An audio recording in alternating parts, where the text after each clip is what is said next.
the great Mexican magician Pepe stood up before his mesmerized audience, said, "At the count of 3, I'm going to disappear."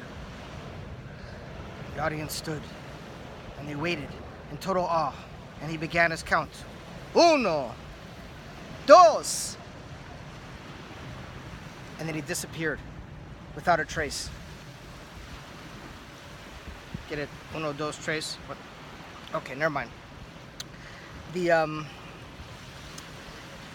This evening, Friday night, Shabbat, is Gimel Tammuz. Aleph Beit Gimel. 1, 2, 3. Gimel Tammuz is a tremendously important day in the history of not only the Jewish people, but of the whole world. If you ask many people at Gimel Tammuz, they probably have no idea. I wouldn't have known what it was 12 years ago either. Even if you ask Lubavitchers, you'll get a completely different answer as to what Gimel Tammuz means. But for our compass, our North Star, our guidance, we must look to the ultimate Lubavitcher, who is the Rebbe, the leader of the generation. And I'll tell you what Gimel Tammuz means to him, because he told us. In this week's Parsha, Korach, Nun Aleph, 1991, 27 years ago, the Rebbe said Gimel Tammuz, in his words, is a Chag HaGeula, a celebration of redemption. Said it's a day of redemption to be celebrated every year forever, in eternity, because it was the beginning of the release and the redemption of the previous Rebbe, the Rebbe's father-in-law, the Frierdiker Rebbe, from imprisonment in communist Russia. He was sentenced to a death penalty. Now, we're not talking about a regular person. We're talking about the Moses, the Moshe, the head of the generation, was sentenced to death for spreading Judaism in communist Russia. And on the 3rd of Tammuz, his captors came in and announced to him that he would be released from prison and his death sentence would be annulled. But he would have to go into exile, into a prison camp, which he did. And then on the 12th of Tammuz, 10 days later, it was announced that he would be free. And the following day, the 13th of Tammuz, he was completely free. And after that began the beginning of the spreading of the teachings of the Baal Shem Tov, the holy Baal Shem Tov of Chassidus, of godly energy throughout the entire world.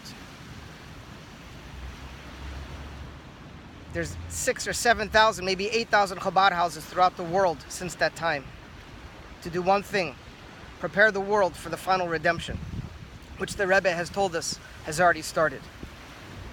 The Rebbe asked a question: how come the previous Rebbe was released from prison in 3 stages?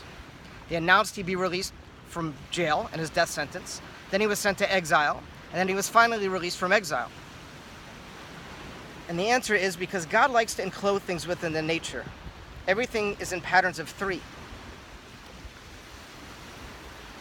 We know we had the first temple, it was destroyed, the second temple, and that was destroyed, and then the third temple, which is about to come. On top of that, our sages teach us, it's brought down in the teachings of the Zohar, of the Arizal, in the Tanakh, that Mashiach will reveal himself, begin his work, then conceal himself, and then re-reveal himself, which is exactly what has happened in stages of 3. Why? So everything can be enclosed within the nature. God does not like breaking the nature. In fact, God likes to work his miracles within the nature. So the sets of 3 apply to us in our lives as well. We go through 3 distinct stages in our life. The first one is when we're unaware. We don't have consciousness. Arrows are being shot into our hearts and into our minds. And we grow up with a warped sense of who we are and what our purpose is. Often being subjected to very difficult tests from above, causing tremendous pain inside every one of us. We all have that little box locked away in our hearts of pain, of regret, of remorse, of guilt, whatever it is that we're afraid to open. But that's exactly what stage 2 is about. It's about opening the box. It's about realizing that every single thing that happened in our lives and everything that happens in our lives is completely from God above. And it's not there to harm us, God forbid. God loves us.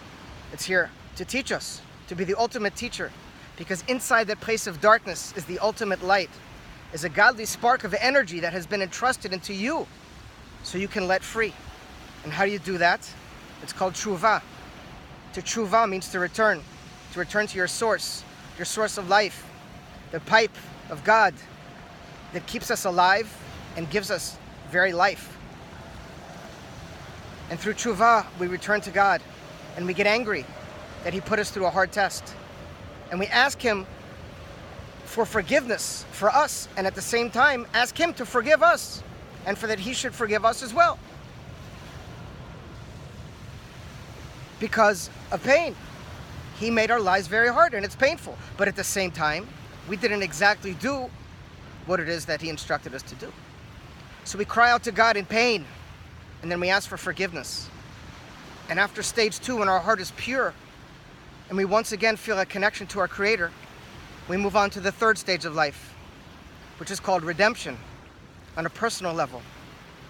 Meaning, we fix up the whole purpose of us coming into this world. The pain turns to joy. The suffering turns to happiness. And we're empowered to do that. In fact, God gave us the very tools to do so.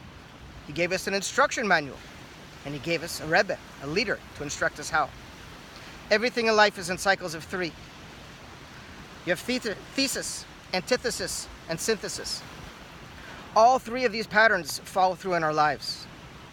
And the key to unlocking our true identity of who we are is to not be afraid of the 2nd stage, of entering and dealing with the pain that is inside.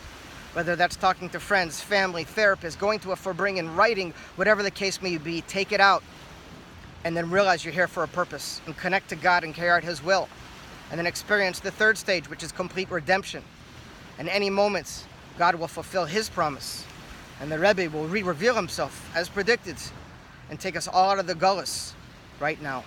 Mashiach now. God bless you.